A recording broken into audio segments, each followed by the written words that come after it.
મિત્રો, સ્વાગત છે તમારું અમારી ચેનલમાં। આજે આપણે જાણીશું કે ઉમરાની પૂજા ક્યારે કરવી, એનાથી શું ફાયદા થાય છે અને તેનું મહત્ત્વ શું છે। તો ચાલો જાણીએ આ ઉમરા વિશે। મિત્રો, ઘરનો ઉમરો લક્ષ્મણ રેખા સમાન પણ માનવામાં આવે છે। તે ઘરના વડીલ જેવી ગરજ બતાવે છે। તેમજ ઉમરો કોઈ વસ્તુ ખોટું કરવા ઉપડેલા પગને પાછા વાળે છે અને અસત્યના રસ્તા ઉપર જવાની મનાઈ કરે છે। મિત્રો, ઉમરો મનુષ્યના કર્મની નોંધ પણ લે છે, તેમજ ઘરની કઈ વ્યક્તિ કઈ વસ્તુ અને કયા વિચારો સાથે ઘરમાં પ્રવેશ કરે છે તેનો સાક્ષી માત્ર ઉમરો જ હોય છે। તો આટલો મહત્ત્વનો અને ખૂબ જ જરૂરી એવા ઘરના સ્થાનને આપણે કેમ ભૂલી શકીએ? એટલા માટે જ આપણે ઉમરાનું પૂજન અવશ્ય કરવું જોઈએ। ઘરની સુરક્ષા તેમજ ઘરમાં રહેતા સદસ્યોના કલ્યાણ માટે ઉમરાનું પૂજનને બહુ જરૂરી માનવામાં આવ્યું છે। મિત્રો, પહેલાં તો આપણે જાણીએ કે ઉમરાનું મહત્ત્વ શું હોય છે। ઘરના મુખ્ય દ્વારને શાસ્ત્રોમાં ઘરનું મુખ કહેલું છે। ઘરમાં એ ઉમરો ન હોય તો એ ઘરમાં અપવિત્ર માનવામાં આવે છે।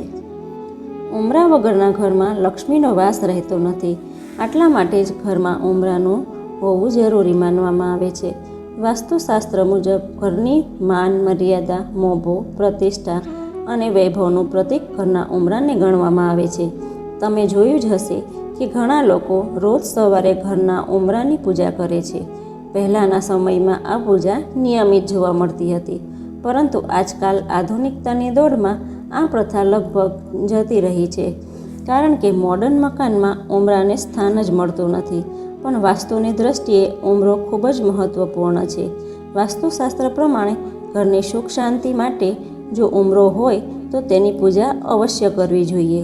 અને બીજી અગત્યની બાબત એ છે કે ઘરના ઉમરાની વિગતવાર પૂજા કરવાથી ઘરની અંદર નકારાત્મક ઉર્જા પ્રવેશતી નથી। રોજ સવારે નાહી અને ઘરના ઉમરાને પાણીથી ધોઈને સાફ કરવો જોઈએ। કંકુનો સાથિયો, અક્ષત અને ફૂલ ચડાવીને નિયમિતપણે ઘરના ઉમરાને પૂજવાથી ઘરમાં લક્ષ્મીનો વાસ રહે છે અને સફળતા પ્રાપ્ત થાય છે। પ્રાચીન કાળમાં ભાગ્યે જ કોઈ એવું ઘર હશે કે જેને ઉમરા ન હોય। ઉમરાની પૂજનની પાછળ વિશિષ્ટ સાંસ્કૃતિક ભાવ રહેલો છે। ઉમરા એ વડીલોની ગરજ સારે છે। બહારથી પૈસા કમાવીને લાવતા પુરુષને ઉમરો પૂછે છે કે આ પૈસા તો તું લાવ્યો છું તે પરસેવો પાડીને લાવ્યો છો કે હરામની કમાણી તો નથી ને? ઉમરો એટલે જ લક્ષ્મણ રેખા કહેવામાં આવે છે। ટૂંકમાં ઘરમાં કોઈ પણ વ્યક્તિ કયા પ્રકારનો પૈસા, કઈ વસ્તુઓ અને કેવા વિચારો સાથે પ્રવેશ કરે છે તેનો ઉમરો સાક્ષી બને છે।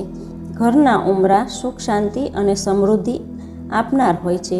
ઉમરા પર પગ રાખીને ક્યારેય પણ ન ઊભું રહેવું જોઈએ। આ ભૂલ ક્યારે પણ ન કરવી। ઉમરા પર તમારા ગંદા પગ કે ચપ્પલને ઘસીને સાફ ન કરવા। ઉમરા પર ઊભા થઈને કાંઈને કોઈ વસ્તુ ન આપવી। કેટલીક એવી વસ્તુ છે જે ઘરના મુખ્ય દરવાજા પર લગાડવાથી પૈસા આવવાના નવા રસ્તા ખુલી જાય છે। પ્રાચીન ઘરોમાં પણ દરવાજાની બહાર આવી કેટલીક વસ્તુઓ લગાડેલી જોવા મળતી હતી, જેમ કે કળશ, નાળિયેર, પુષ્પ, આસોપાલવનું તોરણ તેમજ કેળના પત્તાથી શણગાર વગેરે સ્વસ્તિક। આ વસ્તુઓના લગાડવાથી ધનનું આગમન થાય છે। તો મિત્રો, હવે આપણે જાણીએ કે ઉમરાનું પૂજન કઈ રીતે કરવું જોઈએ। ઘરની બહેન, માતા કે ગૃહલક્ષ્મીએ ઘરના ઉમરાનું પૂજન કરવું જોઈએ, તેમજ પ્રાર્થના કરીને કહેવું જોઈએ કે મારા ઘરના દ્વાર ઉપર લક્ષ્મીજીનું આગમન થાય, મારા ઘરમાં સદવિચારોનું આગમન થાય અને કુવિચારોને બહાર કાઢજો, એવી પ્રાર્થના સાથે પૂજન કરી વંદના કરવા। આથી જ ઘરનો ઉમરો એ બહુ પૂજનીય દેવતાઓ એ ગણ્યો છે। ઉમરામાં સ્વસ્તિક બનાવવું એ સુખ સમૃદ્ધિનો સંકેત ગણવામાં આવે છે। તો આજના વિડીયોમાં બસ આટલું જ। અન્ય માહિતીસભર વિડીયો માટે ચેનલને સબસ્ક્રાઈબ કરો। ધન્યવાદ।